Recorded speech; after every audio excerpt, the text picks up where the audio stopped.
Tonight on Joy News Prime, Greater Accra Regional Hospital is awaiting results on tests conducted on an air handler who showed coronavirus symptoms. All of them has been negative, but the one we did today, the results are not yet in. We are waiting the results. So that is the situation as it is currently. President Akufo-Addo, who has been assessing the country's preparedness for COVID-19 outbreak, was at the Kotoka International Airport where he subjected himself to the screening protocols. There was an issue this morning where we had to delay a flight 30 minutes and they were complaining, but we told them that we have to do it for the sake of the industry, and so they complied. Safety before everything else. The Health Minister has also been addressing journalists on work done so far. The procurement of more reagents and primers for confirmation of coronavirus cases is actually ongoing to support the two big research centers. The Ministry of Health continues to work with the development partners to monitor the situation and further strengthen systems to prevent the introduction of the outbreak in Ghana and early detect and contain it if it should occur. The minority is, however, not impressed. Lawyers for former GFA President Kwesi Nyantakyi, whose trial opened today, insist their client committed no crime, as suggested in the number 12 documentary by Anas Arameanas. Now, the minister debunks claims made about storm drain at ASYLUM down here in Accra. Joy News has been there to speak with the residents in business.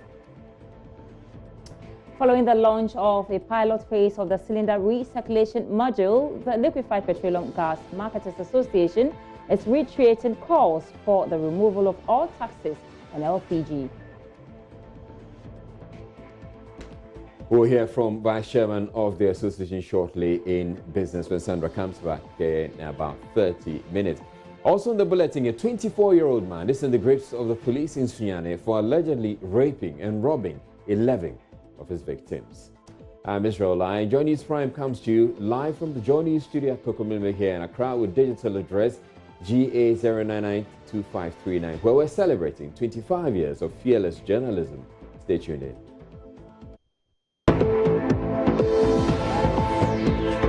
Accra Regional Hospital is awaiting results from samples taken from an air handler who showed symptoms of coronavirus.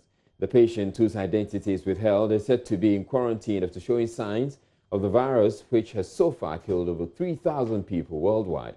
Chief Executive Officer of the Rich Hospital, Dr. Emmanuel Srofenyo, who disclosed this during a visit by President Akufo-Addo, said the facility has so far tested 17 people for the virus, but all turned negative. Presidential correspondent Elton Brobe followed the president on tour and comes our way with this.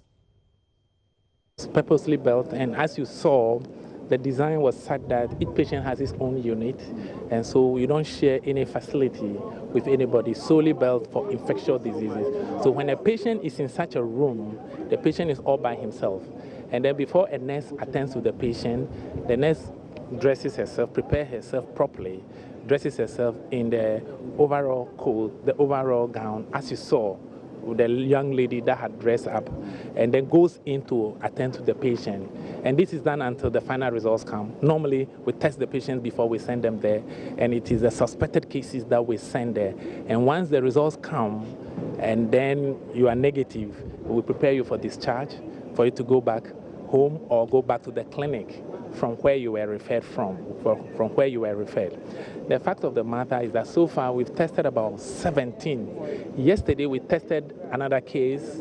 There is today's own. Today we have tested another one, making 18 cases, all of which fit into the case definition. However, all of them has been negative, but the one we did today, the results are not yet in. We are waiting the results. So that is the situation as it is currently. So the one you are waiting result, where is that patient now? That patient, we were called from one of the private hospitals that they had, Ghana, Canada hospital, that they had such a patient. So we told them to hold the patient there in quarantine, and we sent our officers, disease surveillance officers there, to take the samples and send to Noguchi, and currently we are waiting the lab, but we are ready. So when the results come, and it is negative, they will continue further treatment over there. But when the results come and it's positive, then we will transfer the patient to this site and continue further care here. And we'll be keeping tabs on that particular test samples that we are waiting on. The Rich Hospital is awaiting. Still on the coronavirus outbreak, President Akufo-Addo on Wednesday also visited Terminal 3 of the Kotoka International Airport to check screening protocols for the infection. The exercise is targeted at air passengers arriving in the country who may have caught the virus. Presidential correspondent Elton Brobe reports the president also subjected himself to thermal scanning. Country's preparedness to deal with any possible outbreak of the coronavirus was put to test today when President Akufo-Addo tested facilities here at the Kotoka International Airport. Indeed, through the thermal scanning to immigration officers handling people who are coming into the country, everything appears to be in order as far as Ghana's preparedness is concerned. Indeed, President Akufo-Addo, who came to Ghana yesterday after touring some European countries, subjected himself to the thermal scan, and he came out successful.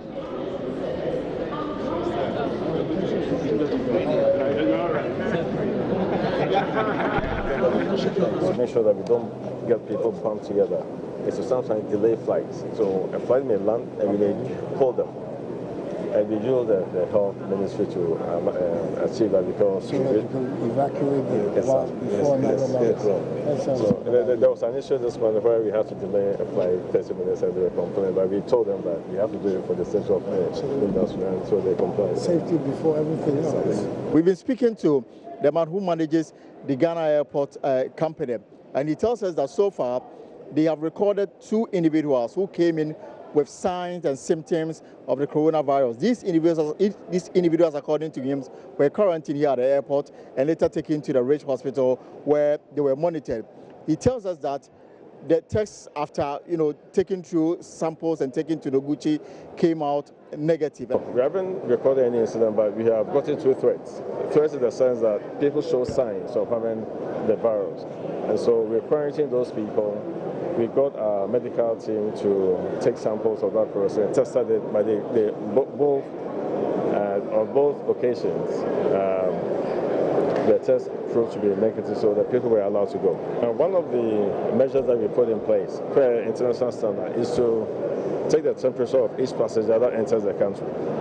There's a normal human body temperature. When it goes above a certain range, that would be an indication that that person could carry the virus, because high temperature is one of the symptoms of the virus.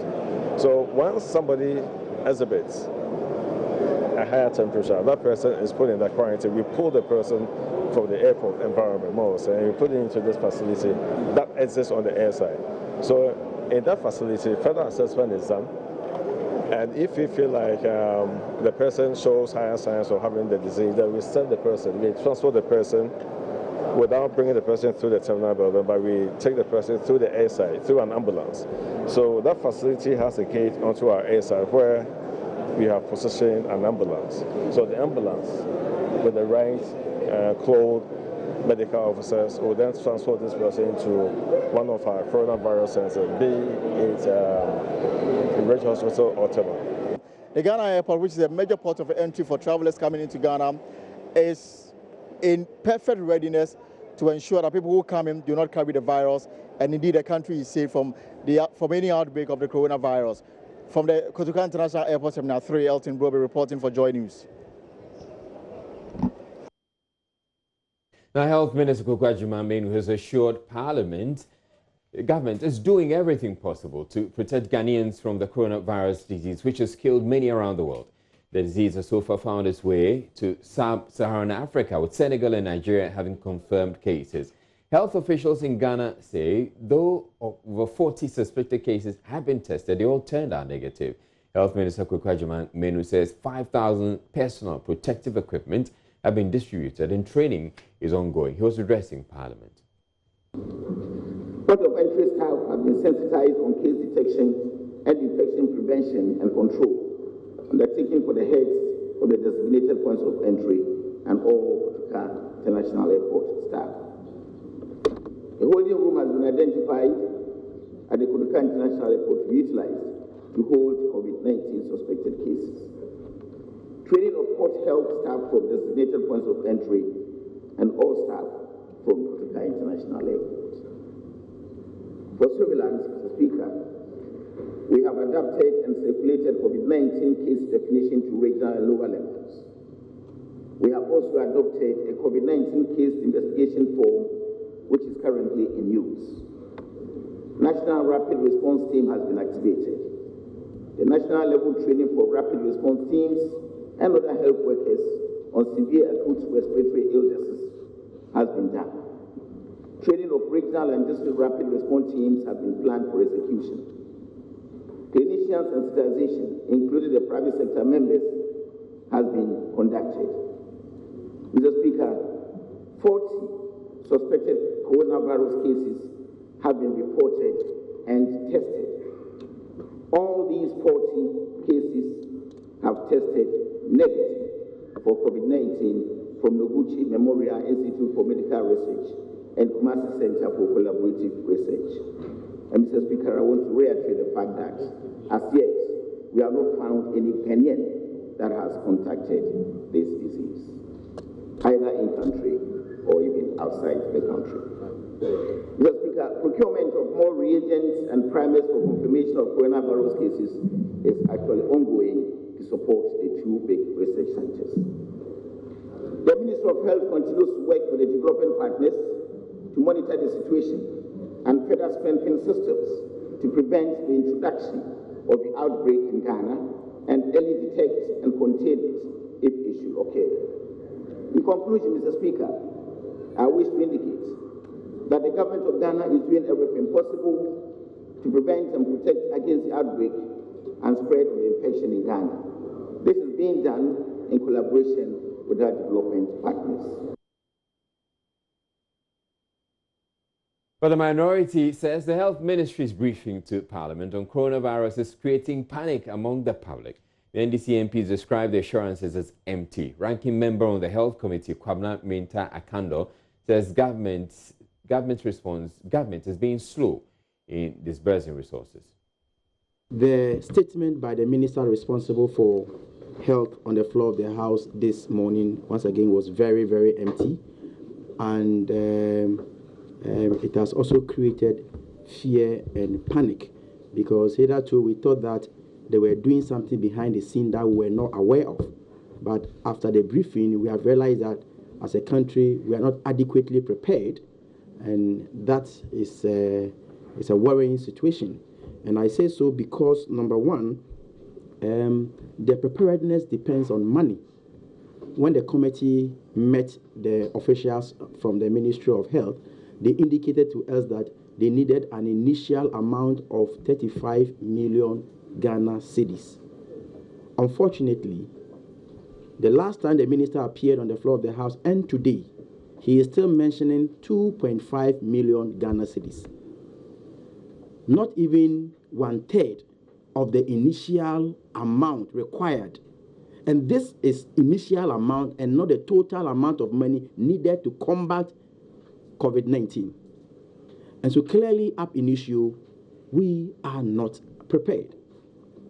As if that is not enough, if you listened very well to the minister, as I speak to you now, he is still talking about construction, some facilities that will be ready in the next 3 weeks. Then you ask yourself, may God forbid, if we should have a case today or tomorrow, where will we stand?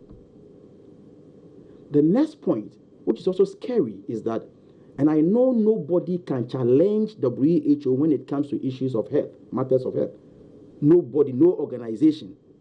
WHO has indicated clearly that there are a lot of gaps in our preparedness as a country. And they were specific, and they scored Ghana 0% when it comes to case management. 0, not 1%, not 10%. And that's dangerous.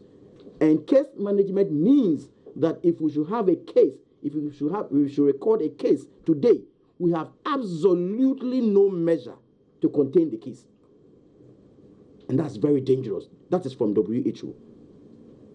And so I believe that we should have the highest form of commitment from government, not lip service. the mere fact that you are mentioning that this place and that place are designated areas is not the best.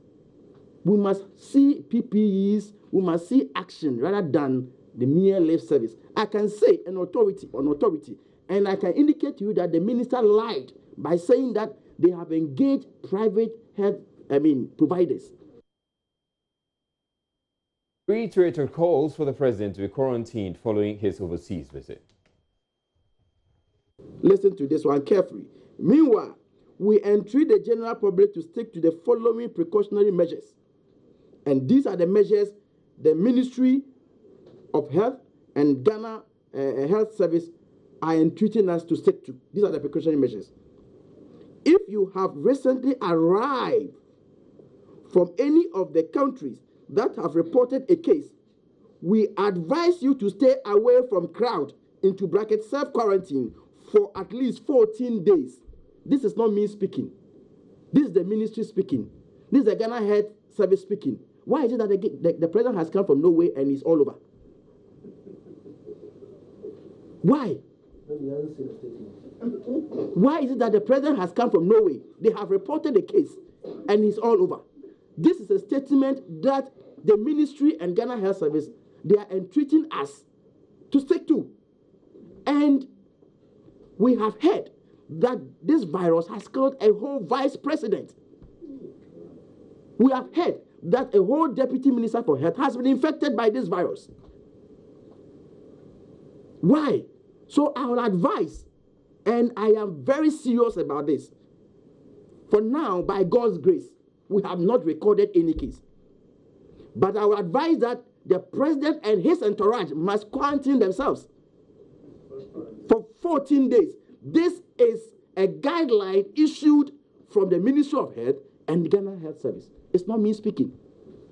Thank you. Okay, so Honorable, in effect, are you saying that the president and then his entourage should stop roaming about? Yes, this is what they say. They said they should, quite apart from being the quarantine, they said they should not go near crowd. They said they should not go near crowd. And so I believe that the president must do the needful. We are all praying for him. And deep down my heart, I know very well that the president will not be infected, and he has not been infected. But if we want to take our institutions seriously as a country, leadership by example. All right, and we're still staying with the coronavirus outbreak and what Ghana is doing to stop the virus from coming into Ghana. Now, health officials have been working to prevent the spread of the COVID-19 into Ghana. Say they have open talks with the Chinese embassy in Ghana to help track their nationals arriving from China. At a news conference Wednesday, Health Minister Kwaku Agyeman revealed government had to bring in national security and health professionals to assess the conditions of some Chinese nationals who are self-quarantined at an undisclosed location. When we met with the Chinese ambassador sometime last week or so, the indication is that they have started advising their citizens who, for some reason, come into the country to do their own self-quarantine. Our engagement with the ambassador on a continuous basis is for information sharing, for them to be able to, if possible, alert us of where some of their people have come and where they are, so that we can track and do the type of work you need to do with them. They are filling forms at the airport, so if you find them, we move in to make sure that they actually are observing the instructions on self-quarantine. We are also working together with the national security, who are also tracking some of the suspected people arriving from centers that have been affected, so that we can track and check on them. So that is being done very efficiently. The same measures that we have put in place in the Kotoka International Airport are the same things that we are replicating along all the land borders, especially the two major ones, Elubo and Aflao. He also gave details of surveillance activities underway to ensure COVID-19 does not surface in Ghana, or if it does, is quickly contained. Stakeholder engagements again with the Ghana Airport Company Limited, the Ghana Immigration Services, Customs Division of the Ghana Revenue Authority, and other stakeholders have been held to strengthen COVID-19 preparedness and surveillance at our points of entry. Screening of passengers on arrival has started using thermal scanning and a health declaration form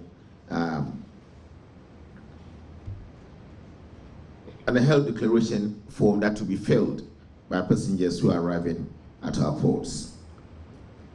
Staff have been sensitized on case detection and infection prevention and control to undertaking for the heads of the designated points of entry and all Kutuka International Airport staff. Holding room has been identified at Kutuka International Airport to be utilized to hold COVID-19 suspected cases. Training of port health staff from designated points of entry and all staff from Kutuka International Airport. Surveillance. We have adapted and circulated COVID-19 case definition to regional lower levels. We have also adopted a COVID-19 case investigation form and is currently in use. The National Rapid Response Team has been activated. The national level training for rapid response teams and other health workers on severe acute respiratory illnesses has been done. Training of regional and district rapid response teams have been planned for execution. Clinician sensitization, including the private sector members, has been conducted. 40 suspected coronavirus cases have been reported and tested in. Well, health authorities in the Ashanti region have allayed fears the Chinese national in self-isolation in Kumasi on return from his country could pose public risk of coronavirus infection. Outgoing Regional Deputy Director for Clinical Care rather emphasizes it is the best measure to protect the public. Dr. Fred Adumaku-Boateng rather wants Ghanaians to observe good hygiene to complement efforts by authorities to prevent an outbreak or manage it if it should happen. Ohiming Teria has more in the following report. Dr. Adumaku-Boateng points out health workers will be acting in vain if the public remain apathetic. We are entering uncharted territories, and we need measures as a country to all come together. These are military issues, or you know, these kind of emergency. It's not for kids. All of us should come together and decide. The universities will be thinking. Everybody will be thinking. Sports will be thinking. Our football, or lecturers, churches, mosque, funeral. Everybody will be affected. Chinese businessman identified only as David reportedly returned last week from Guangzhou, about 980 kilometers from the Wuhan epicenter of coronavirus, and is on self-quarantined.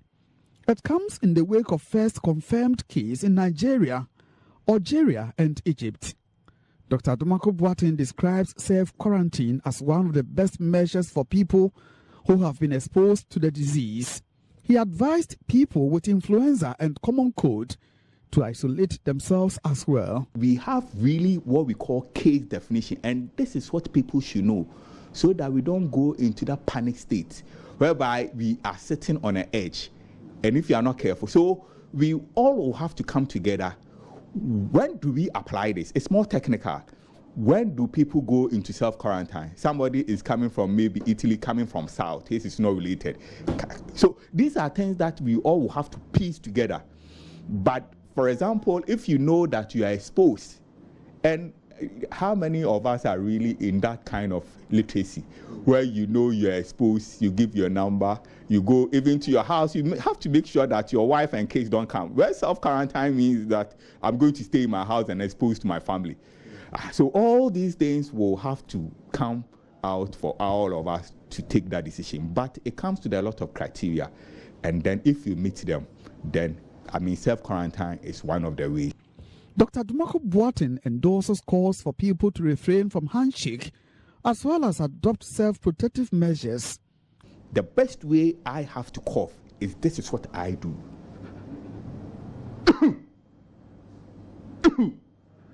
Everything basically have gone into there. And the moment I do that, the droplet doesn't fall on any surface here. Mind you, imagine I have been coughing on this and you have touched. It means that you have picked it. So if you are coughing, you cough, and mind you, even if you are going to use your handkerchief, because the moment you use your handkerchief to cough and touch it yourself, you have still infected your hand. If I shake somebody's hands, I assume the person is infected. It means that you have to do what? Wash your hands well with soap and running water or hand sanitizer. You do that. And as we are also discussing, what prevents us as a society coming together and saying, look, we are in serious time, we are in desperate seasons, and desperate measures are supposed to put in place. Please, we shouldn't shake hands. I mean, if you don't leave, how can you enjoy your culture? you live to celebrate your culture, your tradition, and social. But if you are not there, so we will begin then to think about how do we do that. You're watching Joy News Prime. We're taking a break, but still ahead in the bulletin, lawyers for former GFA President Kwesi Nyantakyi, whose trial opened today, insist their client committed no crime, as suggested in the number 12 documentary by Anas Arameona. Stay tuned in. We'll be back in a bit.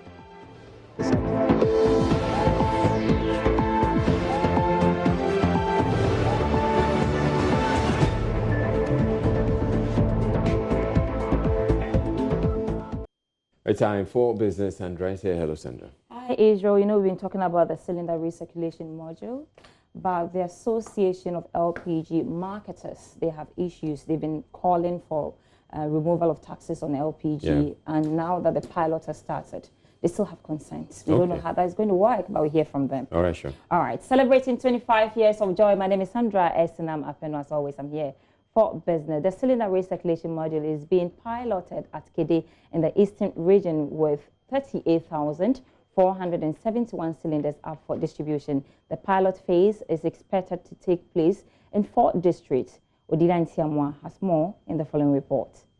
Also, actually, just walk to a fuel station with no cylinder, and you will be registered with your ID card, and you also make a deposit, and you walk away with the required gas cylinder that you're looking for filled with gas. In a demonstration, the National Petroleum Authority added people will have to register at every liquefied petroleum gas marketing company with an identity card to begin with. The chairman of the committee, Kweku Ajimandia, said consumers will have to simply send their old cylinders for new ones. The filling of branded cylinders in customers have to expect 3 kg, you see 2 kg here, 6 kg and 40.5 branded cylinders at the respective LPG outlets. Exchange of LPG cylinders will be like for like. That's an empty 14.5 kg cylinder for a filled 14.5 kg cylinder or any type of cylinder so filled. The current 25% gas use in the country is expected to increase to 50% with the rollout of the cylinder recirculation module. Hassan Tampoli, NPA boss at the launch, added the program will go to the extent of serving people with gas at home. We have engaged the Ghana Cylinder Manufacturing Company to produce 38,471 cylinders for the purposes of this pilot exercise. The LPG marketing companies are going to utilize the use of Aboboya, this motokia, to do the distribution door to door.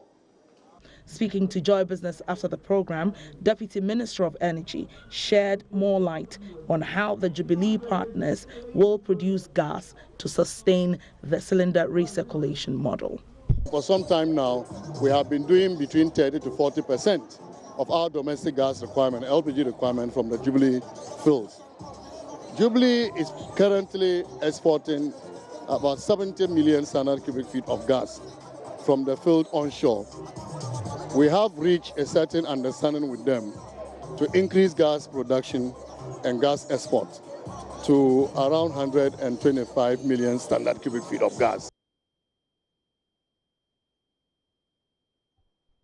So now we know it's from 3 kg to 14.5 kg. And so how much are you likely to buy gas at the stations? And there we go. So we have 1 kg is costing around 6 Ghana cedis.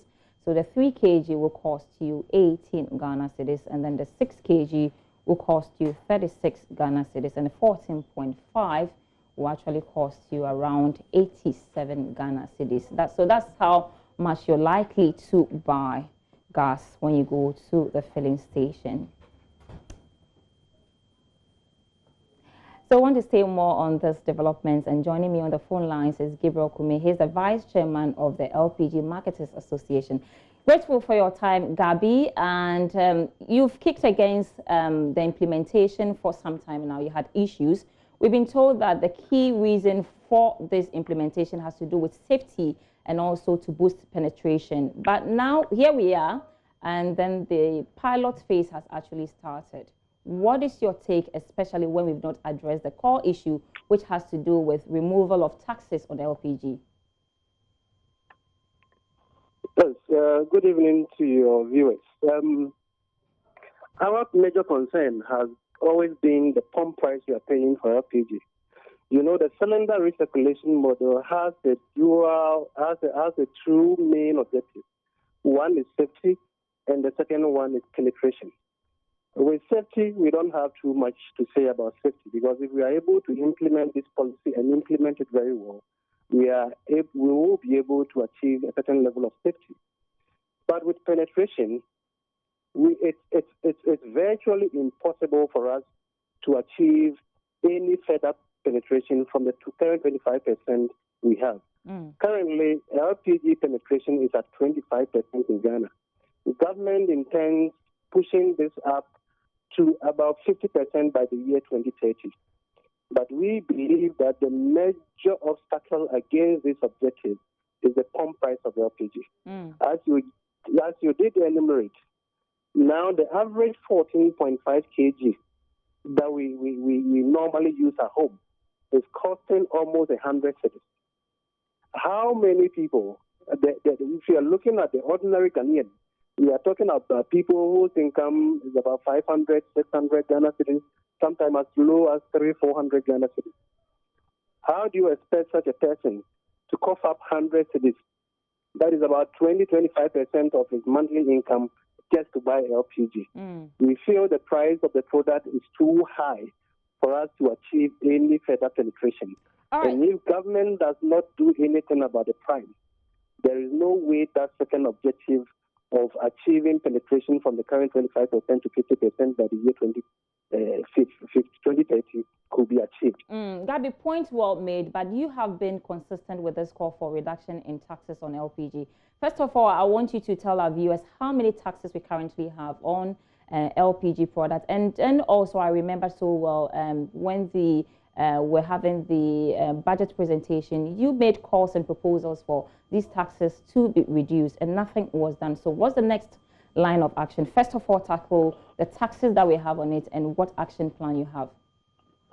Thank you very much. Currently, we have about 25% of the pump price we pay for LPG is made up of taxes. If you look at the introduction of LPG in the 70s, the 80s, right up to the 90s, this is a product that the government of Ghana used to subsidize heavily. We have subsidized LPG to the tune of about 50% in this country before. When consumption started growing, we got to a certain point that consumption became a little bit high. So the government was not able to raise the subsidies. So government took itself off the subsidy and we went full cost recovery. But after we did that till about 2014, 2015, when crude oil price dropped so low. That was the time we think government at the time could have used the situation, could have capitalized on the situation to improve the use of LPG in Ghana. But unfortunately, government at the time pushed a lot of taxes on the product to take advantage of the low crude oil price. But over the time, what has happened is that the taxes has remained very constant on the product, while crude oil price started pushing up from $32 or $30 per barrel in 2014, 2015. And now crude oil price is about $60-something. And because the tax is constant, as the price of crude oil keep moving up, it keep moving up the pump price of the product as well. And now currently, if you look at the statistics, between 2006 and 2015, LPG consumption in Ghana was growing at an average rate of 16.16%. But after the taxes had been introduced in 2015 and crude oil price started rising, LPG consumption in Ghana has been relatively very stagnant. And our projection is that if government does not take off the taxes from LPG and bring the prices down, going forward, LPG consumption will start declining in Ghana. And the consequences of that, your fears is as worse as mine. All right, Gabriel, and I asked you, well, I think you've not really answered that question as to what you're going to do if government fails to remove the taxes you're calling for. Well, government we have done a lot, as you did indicate. Before the budget preparation, we presented a paper to the ministry, but nothing has been done as we speak now.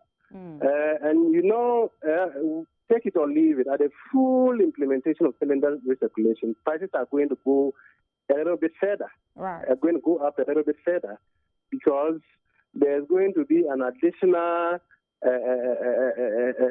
introduction of an additional layer in the price build-up to take care of the bottling plants, those who will be doing the bottling. Right. And that will shoot up the price further. So if government wants to stick to that objective of increasing access and penetration from 25% to 50% by the year 2030, then we think the only option left for government at the moment is to take off the taxes. Let's go at full cost recovery. Take off the taxes, bring down the prices so that you can attract a lot of people into the consumption net. Okay. So your objective of increasing access and penetration from 25% to 50% by the year 2030 will be achieved. Okay, Gabriel, we believe it's impossible. I'm afraid we have to leave it here. Gabriel, I'm afraid we have to leave it here as a vice chairman for the LPG Marketers Association. In other news tonight, uncertainty grips Ghana's ports. I'll tell you why in the business news summaries. Uncertainty has gripped stakeholders at Ghana's ports of entry as the much-anticipated rollout of the Unipass single-window system for trade facilitation at the country's ports could not come off as expected at the country's various seaports and land border posts 72 hours after it was supposed to commence. The Africa Center for Energy and Environmental Sustainability, ACEES, has called on the Electricity Company of Ghana to publish load reduction schedules prior to prolonged power interruption to help power consumers plan accordingly. The call comes on the back of recent power outages experienced in the country. In a statement, ACEES said its checks had revealed that most thermal plants running on light crude oils had been shut down since 2019 due to financial constraints. That's all for the first part of business. My name is Sandra Esinam Afenu. I'm back after 8 p.m. with more business news. Do stay tuned in. It's time for showbiz, and there's quite a bit going on in showbiz. Noella is going to be telling us all about that. I sure will do that. And let's begin with Best Assignment, who is rubbishing Ambele's claims that he benefited from the 2 million Ghana cedis government gave to Musica. So you remember Ambele came out to say that... And your chairman came and said he was going to sue him. He's going to sue him and all of that. So according to Bessa... How did that end, by the way? Ambele said he needed, what, 2 weeks? 2 weeks, yeah, two. That 2 weeks is not enough to apologize. That's what he said. But let's take a listen to Best Assignments. The allegations is not true. I haven't taken any money from anybody at Musica. And I haven't seen Obuo giving anybody 50,000. Now you take. I mean, how can somebody? It's so unnatural. It's not logical. I don't think Obuo would do that. I know Obuo, he would never do that. I mean, I wouldn't do that. Money that they've given it to you for something, you get up and say, you take 50,000, you take 50,000. I mean, how will you account for the money? It's not true. It's so unfortunate that, my big brother would say that. All I can say that the allegations is false. And I think if he has any good ideas as a senior brother, he should come to Musica and let's discuss it for Musica to move forward. I think the time has come for all musicians to put their ideas together and move. All right. Now, away from that, thanks to MultiChoice Ghana, they've launched a new channel which is dedicated to promoting Ghanaian content. We've been talking about that for a while. And music mainly. Yeah, music mainly. And I spoke to Niama Dagadu, who's the corporate affairs manager at MultiChoice, and he has been telling me why they're launching this channel. It's dedicated to Ghana, so what's the channel essentially will be inspired from Ghana. So for example, currently we're watching playlist, which is like the popular songs from Ghana and the new songs from Ghana. That shows like streaming live from Ghana, which looks at the most streamed songs from Ghana. So it could be Ghanaian songs, it could be international songs. And that's why you're seeing a mix of local and international flavors. But the inspiration for the channel is from Ghana. Okay, so it means that out of 100%, we're going to see, let's say, 80% songs from Ghana, maybe 20 international? I would say 80% songs inspired from Ghana. So for example, people are streaming content. It's local content, international content. The most downloaded songs from Ghana. There's a show like that coming up on the Trace channel. And with the kind of music that's been streamed, the kind of music that's being played in the nightclubs. So it's a mix. And if you look at the various Trace channels, for example, you'd realize that if you look at Trace Nigeria, for example, it's not 100% Nigerian music. You look at Trace Music, it's not 100% East African music. So it's the same kind of formats that the Trace Jama channel is modeled on. Now, do you have a criteria for the kind of songs or music videos you play on this new channel? So essentially, the kind of videos that Trace Jama is looking for, videos that will fit onto wide format television. So you realize, look at the monitor behind it. This is quite a big one. So you can imagine if you've shot for a narrow format television, it will pixelate here. So we're looking for films that will fit, music videos that will fit into a wide format television, and the video quality must be a minimum HD, and that's it. Okay. Nothing special. The idea is not to break the bank of the industry. We're still an industry that's in the growth phase, and we don't want to break the bank. What we want is to be able to put Ghana's best Ghana's best creative works forward. So yeah, cheers to Trace Jama.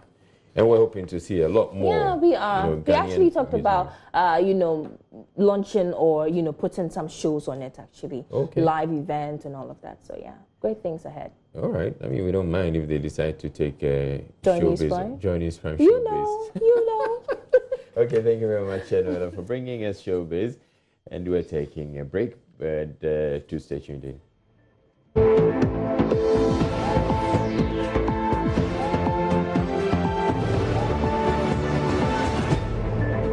Lawyers for former GFA President Kwesi Nyantakyi have questioned the charge of fraud leveled against their client by the Attorney General's office, insisting he has not committed a crime.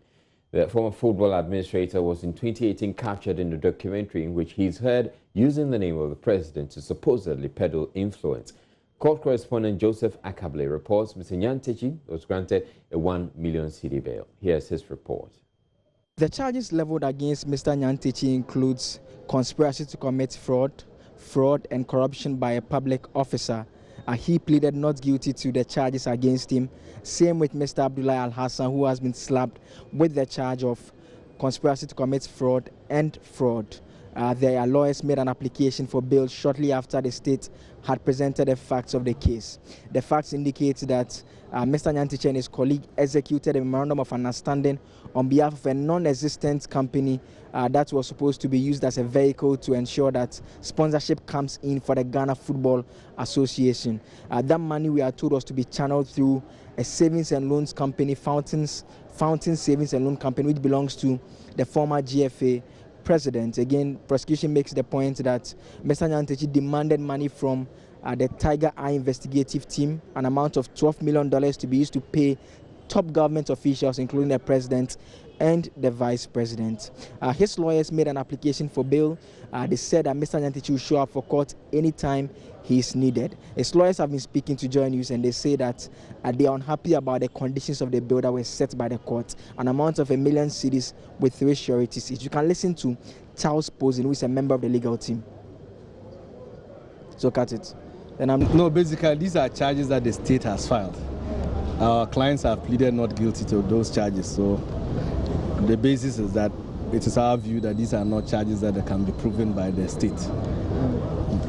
Your colleague was making a point in the courtroom relating to the fact that what is said to have happened amounted to inducement, and he did not demand any money from anyone. What exactly was he seeking to drive at? No, basically, it's like you are on your own and somebody suddenly appears and say that, I want you to help me do ABC, this is your reward. Subsequently, you turn around and say that you have committed an offense. And such things I don't think that are permissible under the law. And that you cannot induce somebody to commit an offense and turn around and say the fellow is guilty of that offense. So basically, that's what he sought to do in the application for bail. Satisfied with the bail conditions that have been fixed?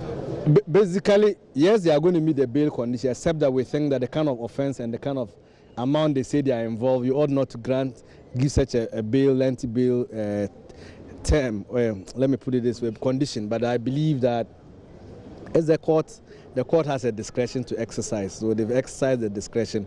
Our duty is to make sure that our clients meet the bail condition for now.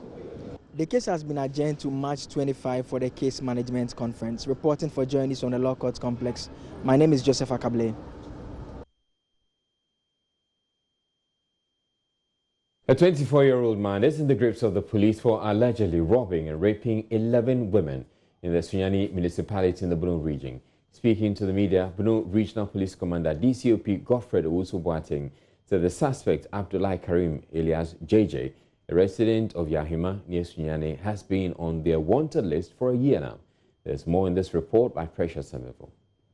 The Bono Regional Police Commander said a discreet investigation led to his arrest on Sunday, 23rd February 2020, at his hotel hideout in Sunyani. He said Karim attacks, robs and rapes his all-female victims at gunpoint. The Sunyani police arrested one Abdullahi Karim, alias JJ, age 24, and a resident of Yahima, Sunyani, which is in Sunyani. The suspect has been attacking and robbing in some cases, raping largely female victims in and around Sunyani since the year 2019. The suspect would usually attack his victim at gun or knife point, steal their cell phones, laptops, home theaters, televisions, sums of money, and other valuables. He would sometimes also rape his victim as well. DCOP Godfred Owusu-Boateng explained the modus operandi of suspect Abdullahi Karim and his accomplice, who has also been arrested. Suspect Abdul Karim's modus operandi is to either enter victim's bedroom through their windows, their front doors, or in some case, to turn off victims' electricity main switch meter in order to lure them out of their bedrooms to find out what might have caused their lights to go off. He would then threaten them with a gun or a knife, raping them in the process. Suspect Abdullahi will always attack his victims, initially wearing a mask put along the line, completely remove same or pull back same, exposing his face to his victims. He would also most often strangely engage his victims in long conversations. He noted the suspect is facing various charges of robbery and rape in. The Minister for Works and Housing, Samuel Atachian, says though significant work has been done on Accra's storm drains, a lot more needs to be done. The drains, numbering 44, forms part of government's flood control program started in 2018. The Ghana Meteorological Agency has warned of flooding in parts of Accra when the rain setting this year. The minister says apart from the funding challenge, which is stalling the projects, bad attitudes of citizens is also not helping. PSA Nane Asafo has more in the following report.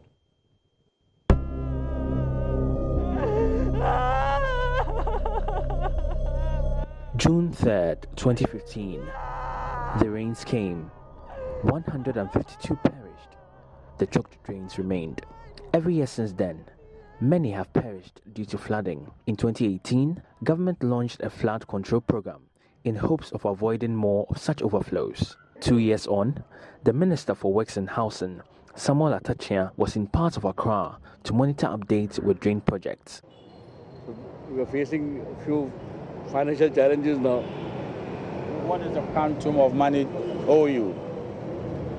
One certificate is pending with the government, is about 14 million USD.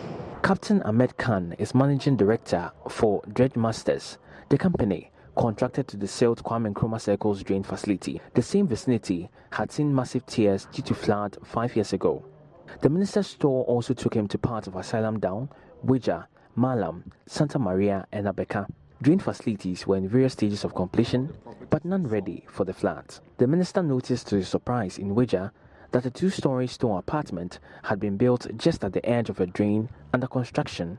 I cannot believe that somebody is audacious enough to erect a property, sink so much money in that property, and the person is not wielding a building permit. And what is worse, that the property is placed in waterways. The consequences are sure if we have a rainfall which is heavy.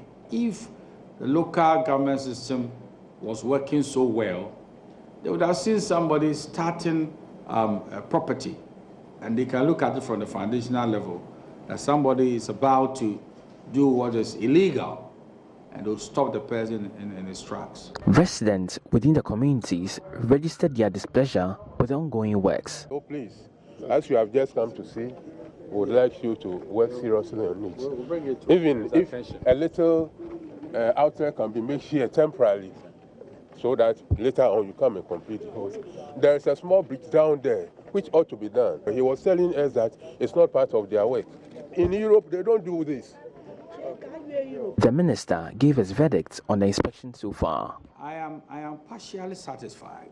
You see, because as it stands now, the contractor is being confronted with factors of construction, the uppermost of which, if you saw what was going on, it's not just even engineering. Half the time, I must stress, financial challenges. That some of the projects have not fleshed out totally as we want. But these are the circumstances of the nation, and we are pushing them to do what is needful. I would have been very glad to say that maybe come April, all the contractors would have finished their works, and that would have given me joy. But the works are partially done, and some of them too are the teething stage. If we can't afford to have a situation we have loss of lives all over. Citizens were not left out of the blame. Samuel Atachia called for the prosecution of people who litter and dump rubbish in drains. In fact, it's not good for our environment as well. So it is the Ministry of Sanitation, I mean, the representatives are here, who should, and the local government systems should begin to also push strong agenda that people must be prosecuted if they are caught, I mean, dumping filth into drains. And we have, if you get a few people who have been fined or imprisoned as a deterrent to the rest of them, we won't go far with this matter. Meanwhile, the Ghana Meteorological Agency has warned of potential flooding in parts across the country. Citizens are advised to remain on high alert. PSA Nanaya Osafo, Joy News. The minister has also debunked claims that drain at ASYLUM down here in Accra is fully drenched in filth and may end up contributing to flood with the rains about to set in. He assured Ghanaians that $200 million has been invested in fixing technical challenges of the infrastructure under the World Bank program. The minister said this during an inspection tour of flood-prone areas in Accra. Fact of the matter is that we have 200 million United States dollars under the Garrett program, the World Bank program. That's going to take care of this major drain here. This is a ASYLUM down drain, which goes into the Odo. And when it's done and it's covered, we will not have these things. But, you know, there was a whole propaganda trending that a lot of debris were floating. You can see that after 15 minutes of a downpour, that arrangement couldn't be like that. It was all false. And those who are behind it trying to besmear the government, It is not proper. That's not the right thing to do. Well, my colleague Hennes Menu was at ASYLUM down to verify the minister's claims and also get the reaction of the residents. Here's what he found. Behind me is the Paloma Hotel, and just next to that is a major storm drain, a drain that flows from Nima through this place to the other side of the road to ASYLUM down proper. And I'm sure you've seen a video making the rounds on social media, which was taken by a resident on Friday when it rained. You see the storm drain filled with a lot of debris. The Works and Housing Minister, Samuel Atachian, went on a tour today, and he told the media that he does not believe that is a reflection of what happened when it rained on Friday. In his words, this is actually propaganda. So we have come here to speak to the residents to find out from them what they saw when it rained and see if we can find the one who actually shot that video. Come with me to join this. Bacho Otira. Bacho Efrosing. Efreme Amuzu. Now, video way Dana is your toy last week. No, haya problem no ani. What's the video near haya? Into no toy now or now. No, name me chum na me share there Koswan and the name kra bema. Into no tono now would trim. Into who say na yes. Oh, ne got an aya na ayema. In running now, Nina, ne bola nina, send no moody bola nina, tari, quan ten so count. And also a higher ASYLUM down. Yeah. Problem ne nyawa hanin so turn de bema nyani easy. E choki sano anin so ne nya flumet ne oko, ne choki, ne spread kwa ma for fie. Se nyama bebre wa hapa de.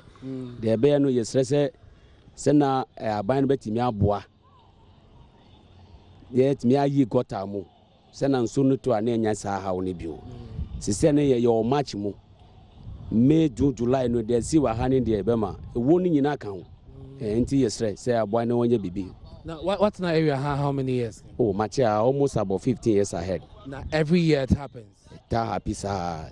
And so he's confirmed that this video is indeed a reflection of what happened here last week when it rained. In fact, he says residents are fond of pouring rubbish into the drain whenever, especially when it rains. And so his worry is that as the rain sets in, the situation might worsen, and he's asking government to do something about it. I have with me here another gentleman, Mbacho Ediseng.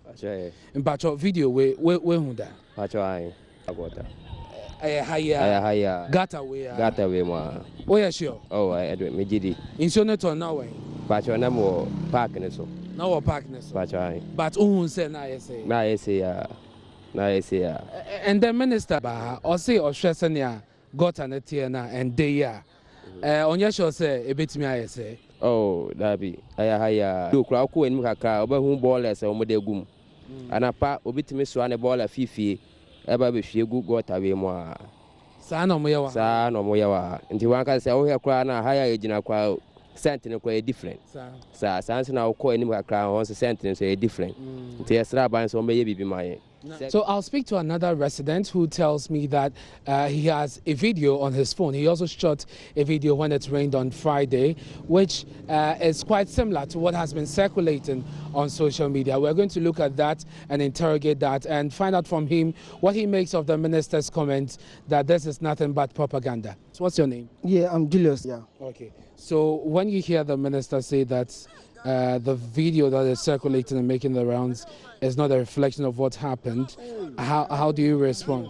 Yeah, I wanted the minister to know that it's the same thing because it's rain on Friday. This is the incident we had here on our community, on our area. So the minister cannot lie to us. Why did you decide to take the video? Okay, I mean the area is full of ballers, full of mosquitoes and other stuff. So I tried to forward this video to the staff, to the world, so that you can see that the area is full of ball and other stuff. So we need help. We need help in that area. But I understand that residents often throw their rubbish into the gutter, especially when it rains. Yeah, that one is true. It's true. Definitely, they manage to put the ball aside, and later on they put it when it's rain. They put the ball into the gutter. Always. All of you here are responsible for what is happening. That one is true. It's true. And so, what do you think can be done about it? Okay, probably. We need a street light here, and moreover, and a dustbin too around here. Why do you need a street light? They do it in the night. In the evening, yeah, in the evening, midnight and stuff. So we need a street light here, and moreover to a dustbin around so that if anything we can put the rubbish into the dustbin. Here with another resident, and he says he also took a video when it rained. I'm looking at it right now, and I see exactly. So you took this video Yes, yourself? I was standing at beside the roadside. Okay, just in front of I was Paloma. standing there, and even when I was taking it, a lot of people was watching me. People were watching. Yeah, because cars were passing and some have stopped. So you stood just by Paloma? Just Yes, at the yes, junction there, Okay. just there, and I took it. But the minister was here today. He said this cannot be a reflection of what happened, and it's propaganda. That's his word. No, we are here, so we have confirmed it is true. It is true that this is what happened. What has been the worst, and in terms of effect and consequence? The worst being the main, the 2005. That was June 3rd. Yeah. The June 3rd event. Yeah. So we moved down south, trying to establish exactly where the video might have been taken. So we are on the other side of the road now. Now, when we got here, a few things struck me, and I want to share with you. When you take a look at that video, the one circulating on social media, which the minister is doubting, you would find that this equipment is in that video. This equipment right there. And when you look on the side of the equipment, it has the inscription Caterpillar. So perhaps this is just a part of the full piece. Now, you'd also find that this equipment is sitting right in front of a green building looking exactly like this one. And then in that compound, you'd also find that there is a generator that has a yellowish gold color sitting in the compound of this green-story building. Now, close by is what looks like a toilet facility right outside the story building with some construction work going on behind, just like what we see right now. Then you would also find that there is a bridge very close to the green building across the storm drain, looking just like this one. And then you would also find that there is a structure just on the other side of the drain, a story building also, looking just like what we are seeing now, painted in pinkish orange color with some stones as part of the design. You would find that in the video if you watch carefully. And then it looks like the person who actually shot the video was standing very close to a tree.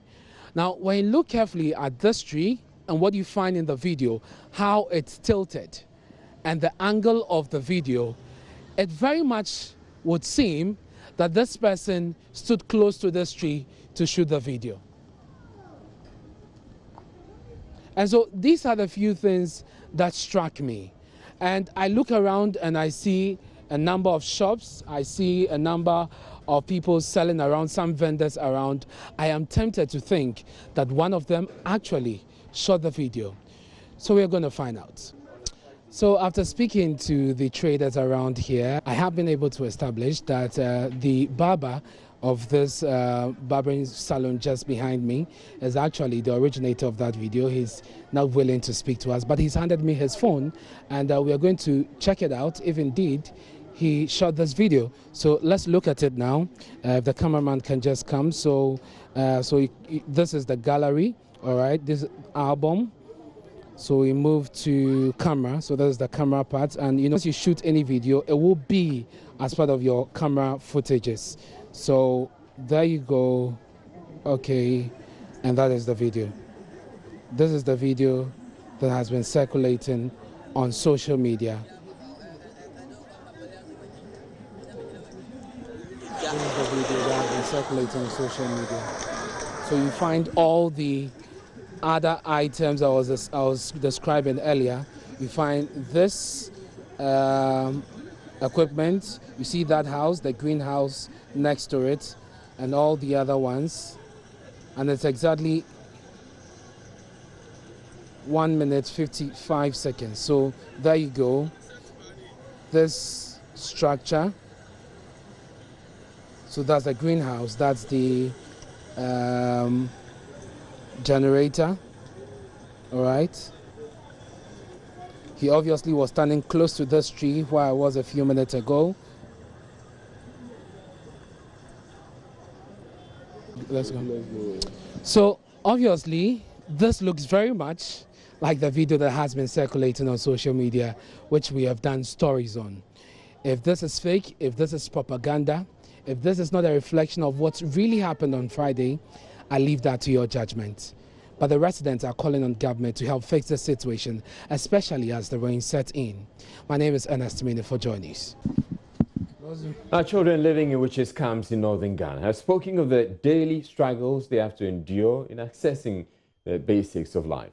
Joy News' latest documentary, Serving the Witches, has blown the lid off the life of servitude that hundreds of children go through working for their older relatives who have been accused of witchcraft. In the following report, Joy News' Justice Bedu tells the story of the girls denied education and left marking time to the day they would be handed out for marriage as child brides. Now I am not free. I only suffer for my grandmother. If I were in my father's house, I could wear any dress I want. But here, I can't do that. This is not a place to be for a child. This is Lamisi speaking to me inside the Naboli Witches camp. She's 13 and has never been to school. Her father brought her to live with her grandmother, who is now 87 and has been banished for over 30 years from their native village, accused of killing someone. I am not going to school because my grandmother can't take me to school. My father is just waiting so he comes for me and send me out for marriage. Lamisi is marking time, waiting for the day an older man would come for her as a wife, even while she is still a child. Her story is the story of hundreds of other girls living with women in witches' camps in northern Ghana.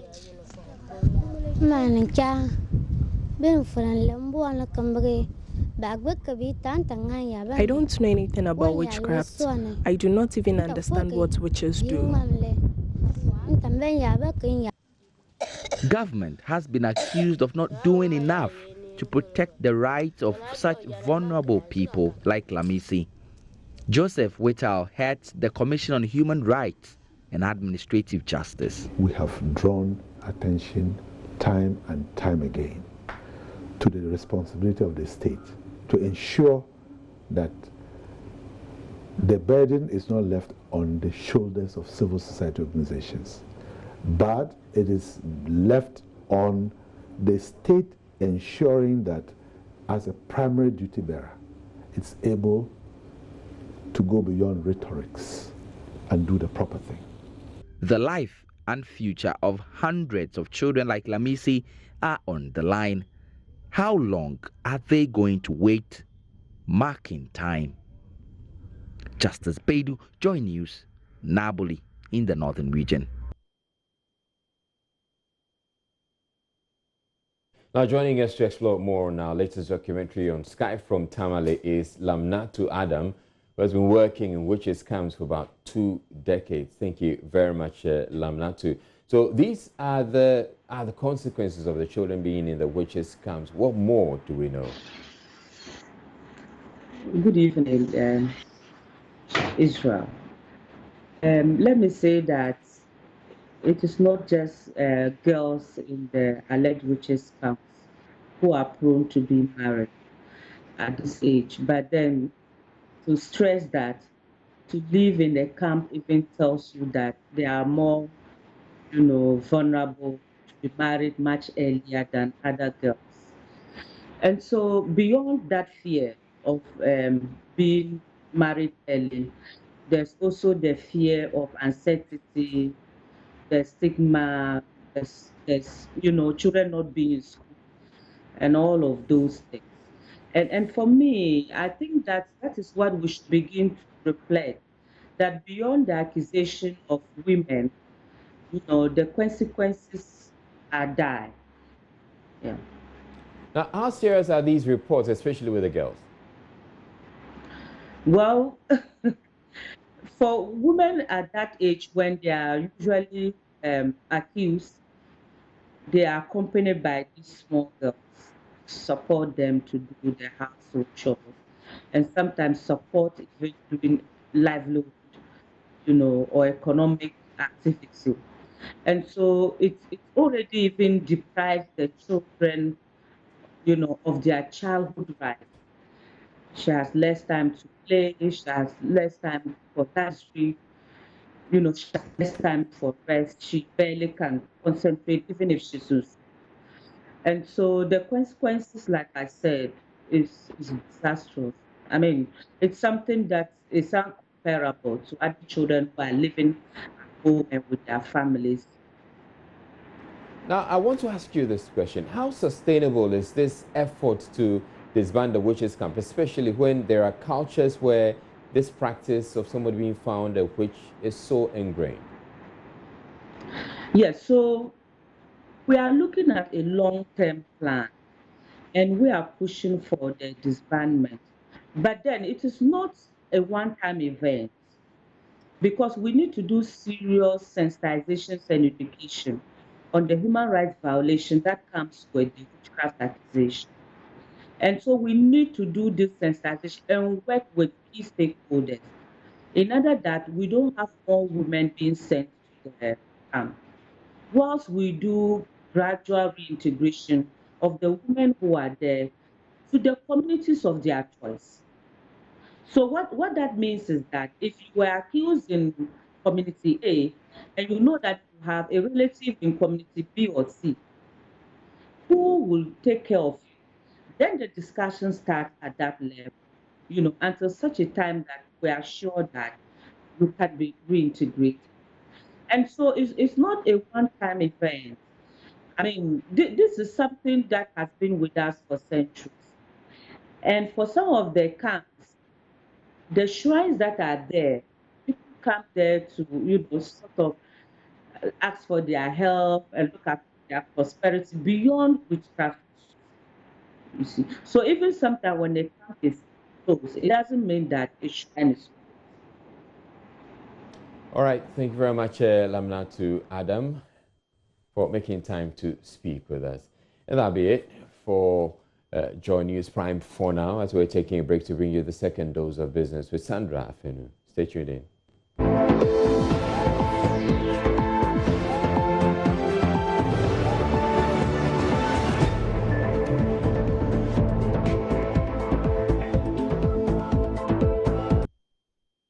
Hello again and welcome back to business. As Ghana's financial markets continue to expand, limited amounts of information available to prospective investors remain a challenge to regulators. In dealing with the issue, the Ghana Stock Exchange, with support from the Association of Securities Exchanges in Africa, is orienting businesses on the best on efficient and sustainable reporting standards. That's more in the following report.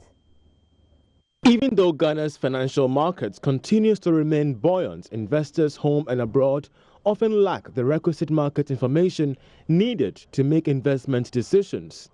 In dealing with this challenge, the Ghana Stock Exchange, under the auspices of the Association of Securities Exchange in Africa, is taking some listed companies through sustainable reporting standards. It will help identify and manage risks and enable organizations to seize new opportunities. Ekwafeti is the MD of the Ghana Stock Exchange. The key objective is to introduce our market to the global reporting standards, especially the non-financial reporting standards, apart from the financial, which most of them do.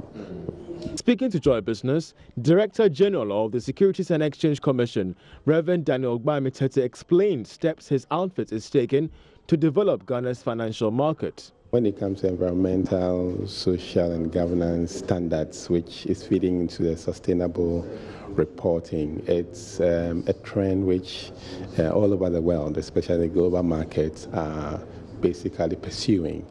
Now, Ghana, the capital market in Ghana for that matter, we are looking at making a transition from a frontier market to an emerging market. That definitely would require that we scale up in terms of our reporting standards, what we require of issuers or our operators in terms of their operations, their activity. The whole concept about sustainable or sustainability reporting deals with a departure from the traditional focus on profitability metrics. Ghana is ranked 117th out of 133 countries on the 2020 Financial Security Index.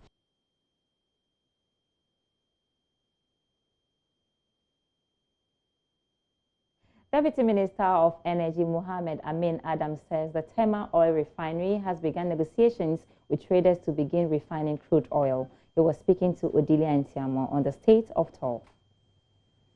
What's the current state of the Tema Oil Refinery? Tema Oil Refinery is ready to produce. I mean, you know that they have upgraded the facilities and they are, negotiating with traders for crude. They have received crude recently and refined the crude there. And so, as and when they have crude at competitive prices, they will be able to refine. The refinery is in good shape and it can refine product even as we sit in today. We refine 10 crude. As you know, the crude from Ghana belongs to a number of stakeholders, and they already have long-term contracts with traders who buy their crude. They also do it at competitive global prices. So anytime TOR is ready to produce and TOR has the balance sheet to buy the crude at that price, because once you reduce the price for TOR, it will affect the revenue that we generate from the sale of the crude and therefore affects the budget of the government. And so they have to be in the position through the balance sheet, a good balance sheet, to be able to buy crude from Ghana. The deadly coronavirus continues to claim many lives globally. The Ghana Telecoms Chamber says it has responded to the call by the Ghana Health Service for the use of its platform to help prevent the spread in Ghana. According to Ken Ashigbe, the action plan, which will be under the auspices of the Ministry of Communication, will be implemented in 2 phases after it's finalized next week. Ken Ashigbe spoke with Joy Business during a book launch by MTN Ghana. Also be able to, working together with the Ministry of Health and other partners, come up with a disaster preparedness and response plan such that if what we are praying against should not even happen, what are the things that we're going to do? And these are the partnerships that telecommunication can do with industry, with the state, with other partners to be able to help Ghanaians live a better life. So one may ask, what exactly are the telecoms doing? Because when it comes to the coronavirus, it has to do with health. So telecoms coming together with the Ministry of Communications, and what role are you going to be playing? So definitely now we have 2 phases at this particular stage, which we hope that would continue, where there will be no reported confirmed case in Ghana. What we definitely would want to do is the Ministry of Health has already reached out for some short code. We would explore the possibilities of being able to offer some toll-free numbers to that, citizens would be able to reach out to duty bearers for. We would also want to be able to use our networks to be able to send out the right information so that the right information will be given to Ghanaians, will be able to dispel a lot of the rumors. The second phase, if that should happen, we also need to prepare for that. We also need to then look at how we can use the telecommunication industry, even the data that we have, anonymized data, to be able to predict movements that happen, be able to deploy apps that would help people know what to do when these things happen, and also the possibility of these apps even running even if you don't have data. So there are other things, but a lot of this we'll be able to develop well when we meet the Ministry of Health and the Ghana Health Service, then we can develop the strategy. How soon are we expecting this? Very soon. We're meeting sometime on Monday. Chief Executive of MTN, ASYLUM Ajadevo, has been explaining the importance of the new book entitled Telephone Conversation, written by Ivan Ajimandra. It's a chronicle of the MTN journey, but also the evolution of the telecoms industry in Ghana. So it highlights some of the challenges, it highlights the successes, it highlights the triumphs, and it highlights what we've had to go through over the past 20 or so years to be able to get to the point that we are today. I think one of the key things is it highlights the economic implications of telecoms in Ghana and the contributions of that investment to the economy of this country. But aside from that, it also features very heavily corporate social responsibility, how we've brought hope to people, how we've brought jobs to people, and how we continue to impact the lives of fellow Ghanaians all across the country with telecommunications. A very interesting book, and I think it's a fantastic chronicle of how the industry has evolved over the past 20 or so years. Like you say, how the industry has evolved. Moving forward, what should we expect from the MTN brand? Sure. I think one of the things you would notice when you read the book is that there was an appetite to invest in Ghana. There's a very strong belief in the Ghana economy. There's a very strong belief in the Ghana system in terms of policy setting, in terms of collaborative work to be able to progress industries like the telecoms industries. So for us, I think you can expect the same commitment we've had over the past 20 years going forward, and we believe will be a fundamental component of the future of Ghana.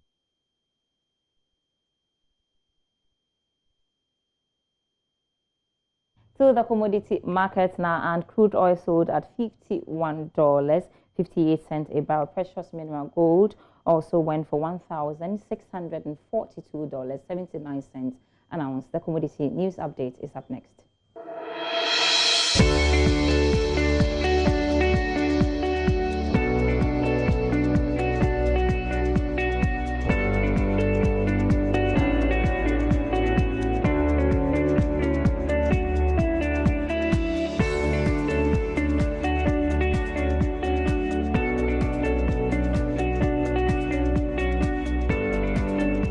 For business tonight with me, Sandra ASYLUM Apeno, and the multimedia group is celebrating 25 years of Joy. We say thank you for being part of the Joy story. You can log on to our website, myjoyonline.com/business. Thanks so much for watching.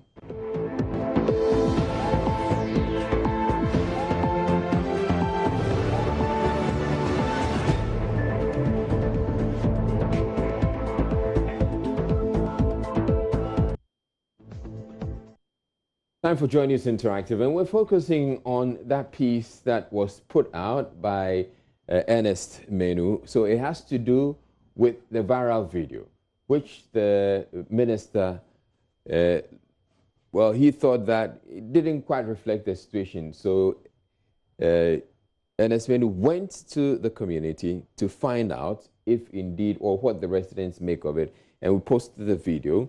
And we're getting some reactions for it. Posted it about, what? Posted it 20 minutes ago. We have some 7 comments I'll share with you. So Jackie says, this is not a situation you should be calling upon the government. Ghanaians should know when to call upon government for help. Cleaning of gutters, that one too, you need the government to help you clean. You are the government. We the citizens are the government. Everything you'd be calling on the government, play a role as a citizen.